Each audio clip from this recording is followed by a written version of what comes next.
take full responsibility. It's not my fault that he came here. It's China's fault. And you know what? It's not Joe's fault that he came here either.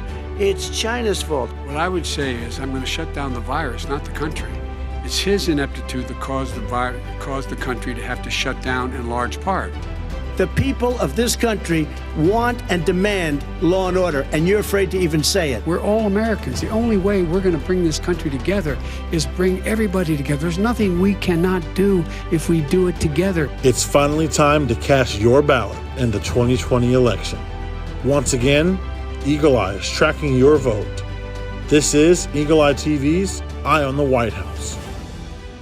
Well, look, there's a lot of ways you can look at what the Iron Bowl means to the community of Auburn. It's certainly a source of pride and excitement to bring what year in and year out is maybe America's greatest college football game to our community, to our campus, and so it's just a great source of pride to think that much activity, that much publicity is coming to our community, and normally national television and reporting follows that, and so it just brings a lot of excitement.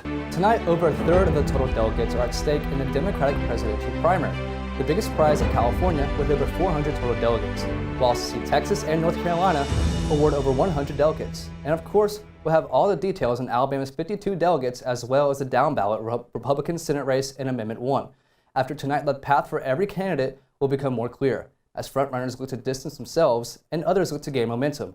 Now let's look at the candidates running to be the Democratic Party's candidate for president. They're elite at every level, in my opinion. A lot of people have had some questions about this Auburn secondary, but through some research, they're ninth in the country in yards per completion. That basically equates to how well they tackle and how well they can keep the lid on. I mean, I can kind of count on one hand the big plays that they've allowed this season, but then there's no questions up there with the defensive front. Harrison, I'll ask you, is Derek Brown the best Auburn defensive player you've seen since Nick Fairley, and what do you think he and Marlon have done this season to really turn it up to this level that they've just been a menace no matter what offensive line they're playing? Over the weekend, Eagle Eye TV ran polls on the 4 major positions: President, Vice President, Treasurer, and Miss Auburn. Now, to be clear, these are just the results from our polling. This is not the actual representation of the election. Looking at our polls, a majority of Eagle Eye's audience is in favor of Rhett Wagner for SGA president, earning about 43% of the vote. Sloan Zivernick was close behind with 39%, followed by Tyler Ward with 18%.